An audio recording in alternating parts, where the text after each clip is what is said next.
From the rugged desert outside Yuma, Arizona, this is Outpost Outspoken.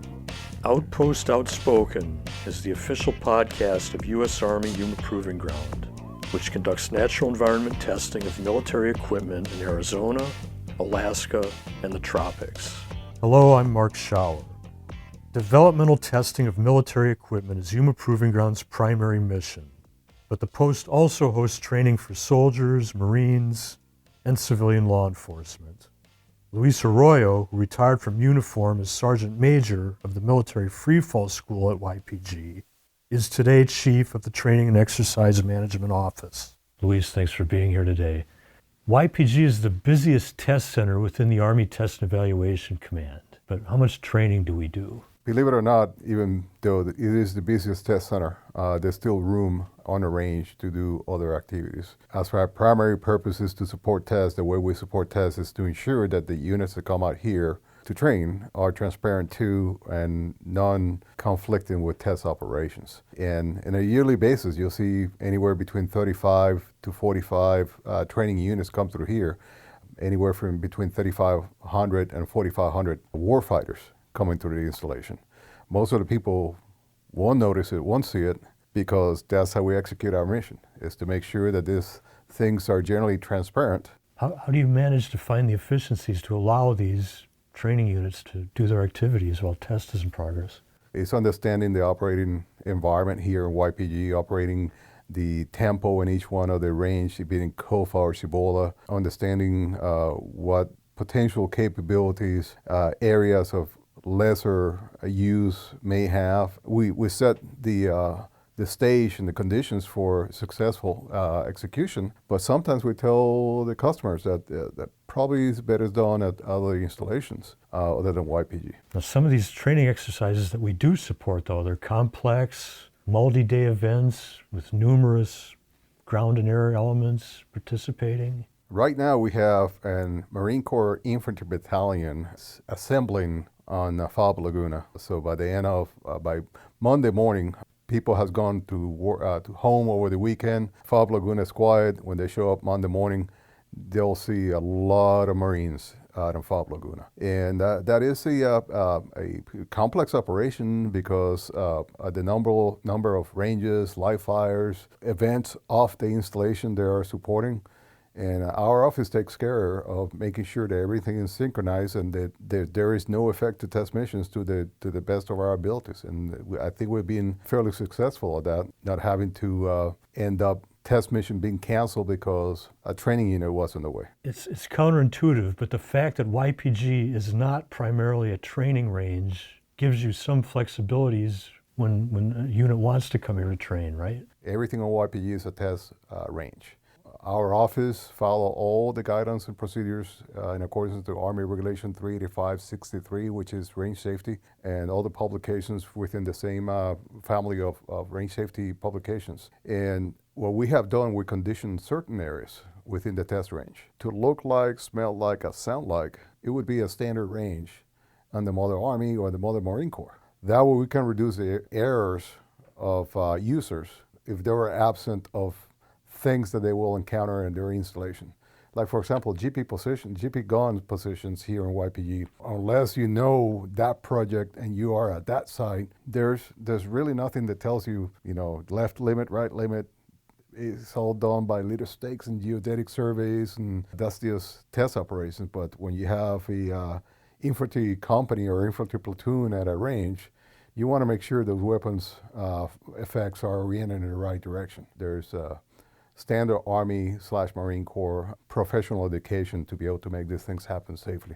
YPG is a very well-appointed, well-equipped forward operating base, and you used it to support troops that were here for Project Convergence 21, and a lot of upgrades were made to the FOB at that time, weren't they? They did.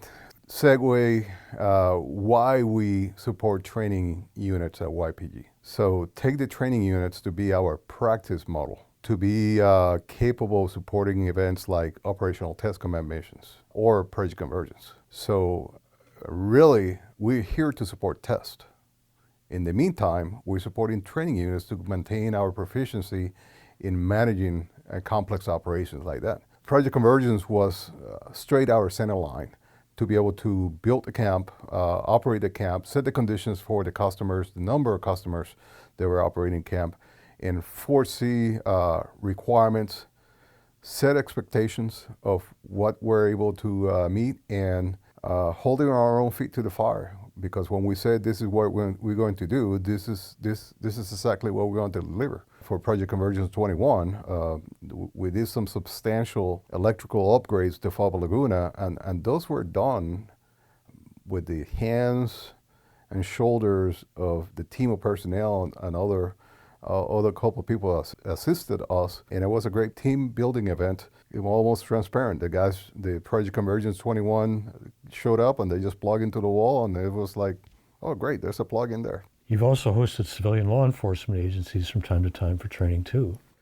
We have. There is some of the federal, state, and local law enforcement come in and do a training. Working dogs, a number of things. You know, we even had at one time the correctional facility from Blythe come all the way down here to do some training, because they said that they still got a lot more done here without having to vacate cell pods so they can do their own training, because they didn't want to be observed by the inmates.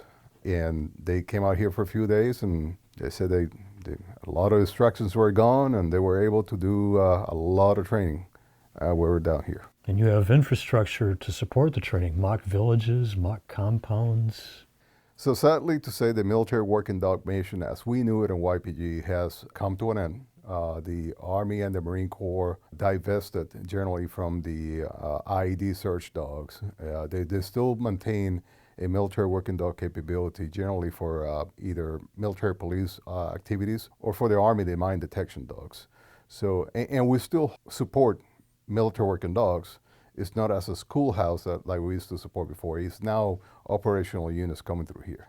The reason I'm saying about the military working dogs, because there was a lot of infrastructure developments made in support of military working dogs, but when we made those developments, again, we were not specifically solely addressing the military working dogs, because we knew that at the end of the day, those facilities will remain after the departure, and we need to make sure they're good for something else.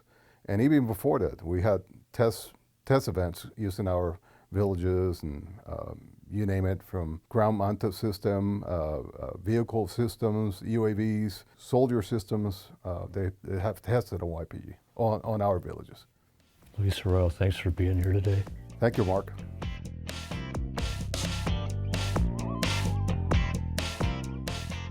Welcome back to Outpost Outspoken. I'm your host for this segment, Ana Henderson. Ron Van Wy is the Installation Director of Safety at Yuma Proving Ground. He's been with YPG for 14 years, and outside of his very important job at YPG, he has a hobby of restoring and owning classic vehicles. Ron, tell me about the newest addition to your collection of cars. I recently purchased a 1926 Ford Model T Ford Depot hack truck.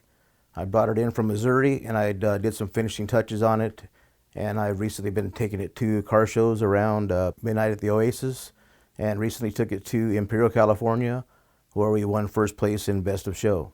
Describe this car. Well, it was made in 1926, of course. We restored it to original condition. It's a lot of wood. It's black metal. It has a four-cylinder 201 engine in it. We had wood tires, wood spoke tires with rubber, and it's kind of like a little delivery type truck. So it's the kind of car that you would see if you're watching an old-time movie. Like a mobster type movie, yeah, like an FBI type of movie back in the day. It's kind of like a truck that would be made to deliver people to and from hotels, or actually were also used as paddy wagons. It's a very unique truck, and you don't see very many of them. Like I said, it's 96 years old, and so it took a lot of time and a lot of money to put it together, but it's a piece of history that I don't think I will soon get rid of. What other type of cars have you restored? I've restored a 1963 Ford F-100, a 1971 Chevy C10, a 1980 Chevy Square Body, a 1968 Corvette. Been quite a few. I'm looking right now currently for a 1950 Ford Shoebox, which is like a two-door coupe. So that's my next goal, is to find one of those. And what is it about collecting and restoring vehicles that you enjoy? It's just able to take your mind off of things that, in life, things get crazy and hectic, and it's just a way to ease yourself and just something that's just different and relaxing, something my wife and I can do together, and we get to travel together and go see other different car shows. We have some shows coming up. We're going to be going to Brawley, California, and to Scottsdale, Arizona. And then a big one at the end of April, we're going to go to Kingman, Arizona, which is a big Route 66 car show. And there's probably about 1,000 cars that are signed up for that show. And so we're looking forward to that one as well. What do you hear from the people that, that are walking by the various cars that you take to the shows? It varies. I mean, I get a lot of comments, a lot of people that are, oh my gosh, it's amazing, and oh, you're going to win for sure. And I get pumped up, and then, we've won some, we've lost some. But I always feel we're winning because just the people that come up and talk about when they were kids, they used to ride in one, or my dad had one, or I get to sit there and hear some stories from folks that actually lived in the era when these cars were built. And it's just amazing to hear some of the stories. And I get to tell some of the stories of how I obtained this vehicle and some of the work that I've done to it. So it's just a great part of history and get to learn about history. There's something about cars that always bring back memories. I think, I still remember what kind of cars my grandparents owned. Is there anything else that you wanted to mention about your cars and your hobby? No, I just encourage anybody who has the opportunity to ever get a chance to partake in car shows or rebuilding or restoring to do it, because it's, life is short, and it's something that the passion, and you get to meet a lot of great people and hear a lot of great history, a lot of great stories you might not ever get a chance to hear. Well, Ron, it was great chatting with you. Thank you for keeping our workforce safe, and it was great to hear about your hobby. Thank you. I appreciate your time as well, and I appreciate everything you do for us. This has been Outpost Outspoken. Thank you again for listening. We'll see you next time from the Army's busiest test center.